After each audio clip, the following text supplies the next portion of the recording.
Well, there's much for us to discuss here. Now, I have often explained the difference between the mode of destruction of Building 7 and the Twin Towers, because, of course, for Building 7, all the floors are collapsing at the same time. You can actually see explosive charges from the bottom around the side to the top. It has that classic kink from a major support column having been taken out, so that if the building starts to collapse, it's going to implode, not fall outward, but fall inward. And of course, yes, it is falling in about 6.5 seconds.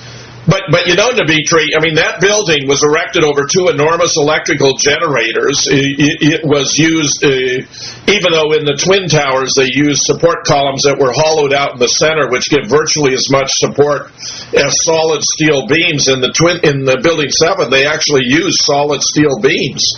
So that my impression is that the Building 7 is among the most robust buildings ever designed by the hand of man, and that it appears to have been a classic controlled demolition.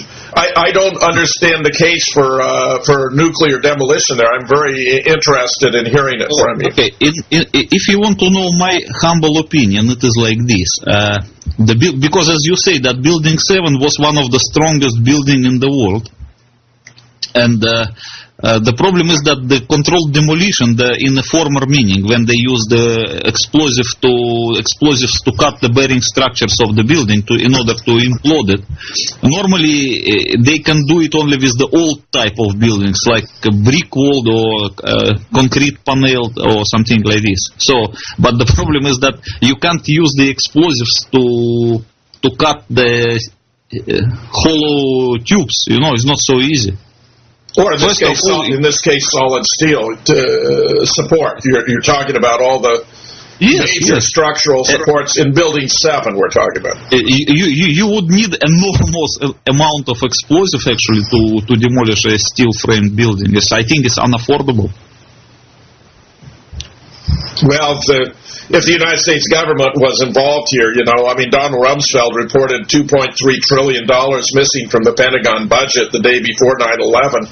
I don't think financing this would have been an issue for the parties that appear to have been involved. Yes, but still, you see, for example, to prepare the controlled demolition, in traditional meaning, with using the ordinary explosives, people would need it a few months, because they have to make a lot of calculations.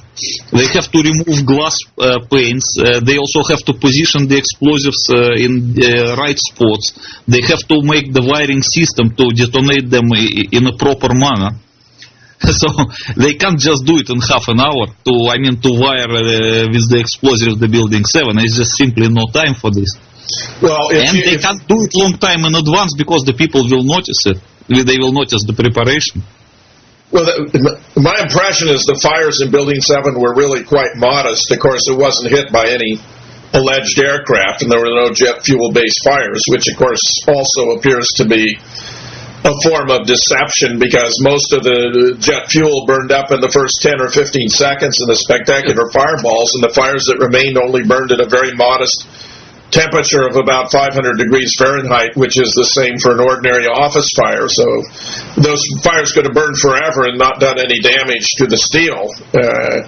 That much, I think, is obvious across the board. But if we go to Building 7, it did have some diesel fuel tanks, but my understanding is diesel is non-explosive and burns at a relatively low temperature anyhow. So that can't account for Building 7. And I presume you would argue that Building 7 was previously set up for demolition, if you believe that is also true of Building 1 and 2. Yes. So what I understood about Building 7 is that under the Building 7 there was actually a control room which was used for demolishing of the rest of the complex. The Twin Towers, because the nuclear charges that were used to demolish the Twin Towers, they apparently were kept under the World Trade Center 7. Because in my opinion, it was just logical, because it was easy to guard and to maintain them when they are in the same location. Well, I've sometimes speculated myself that Building 7 was related to the destruction of 1 and 2, and that might have been the reason for destroying Building 7 was to remove any evidence of the fact that it had been instrumental. I think so. I also think so. My presumption at the time was that it might have been taking advantage of those electrical generators as a source of energy, somehow converting it into a device that could be used to destroy the Twin Towers. But, of course, that would be, say, considering a possible use of a Tesla device, a scalar weapon, some kind of directed energy weapon. Has that thought ever crossed your mind either? You see, what I think is like this.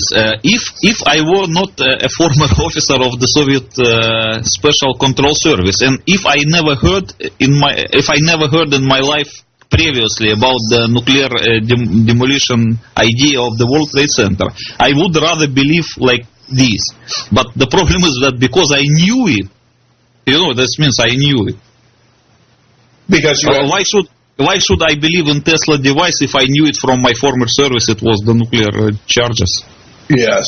I mean, I'm not a neutral already. I'm preconceived by my former knowledge. Oh, I understand. Yeah, no, I understand. You're being very candid. I think that's very appropriate and honest. I like that. Now, there was a New York City official by the name of Barry Jennings who actually was in Building 7 that morning and who went up to the command and control center that Rudy Giuliani, the mayor, had created on something like, I don't know, the 23rd or 24th floor, which had its own water and air supply and all that. He found coffee still steaming, sandwiches half-eaten. Someone came and tried to get him out of the building, said, we have to leave, and as he was being assisted in getting out of the building, many explosions, he reported, were going on. He felt himself, although he couldn't see them, stepping over dead bodies. That quite a lot was going on inside the building before he was finally able to be extracted from the building. He gave a number of interviews about it, and of course it would turn out that not long thereafter he is dead, which is not very surprising if you have a witness with important information that contradicts the official account. Have you heard of Barry Jennings or watched any of his interviews? Actually, I read a few articles on this. I didn't see the interview, but I read about this, and I heard some people testified that they saw some explosions inside the Building 7 prior to. But it was long before it collapsed. It was, yes. I think, it was before the Twin Towers collapsed even. Yes, I think that's right. Early in the morning. So yes. I don't think that these explosions were related to the eventual collapse of the Building 7. I think it was something different. Well, you don't think they would have been preparing, parts of the structure for? Doesn't it seem very odd though to have those explosions in the morning, unrelated to the demolition at 5:20 in the afternoon? I mean, I agree that there's the time differential, of course, but. What do you imagine those explosions were about?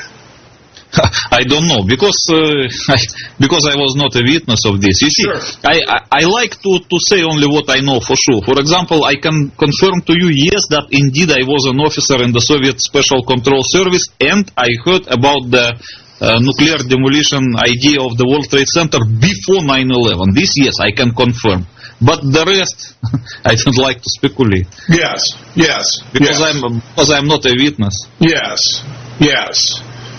But you do think that some kind of, just look at the gross differences here in the Twin Towers. All the floors are remaining stationary.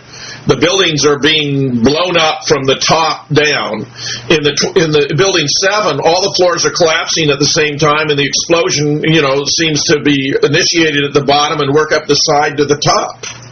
You see. And of course, in Building 7, you have the stack of pancakes about 5 floors high. In the Twin Towers, you have no stack of pancakes at all.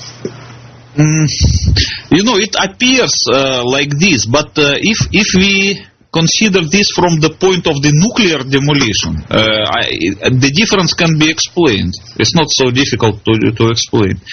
Because do you want me to explain the mechanics? Oh, absolutely. Yeah, please. Oh. Yeah. Okay, so the point is how to demolish the building using the nuclear device, because many people don't understand this. So, Dimitri, we have to take a break. So this is a perfect time. This is Jim Fetzer, your host, with my special guest today, Dimitri Khalezov. We'll be right back. We're talking about the destruction of the Twin Towers and even Building 7 using nuclear devices.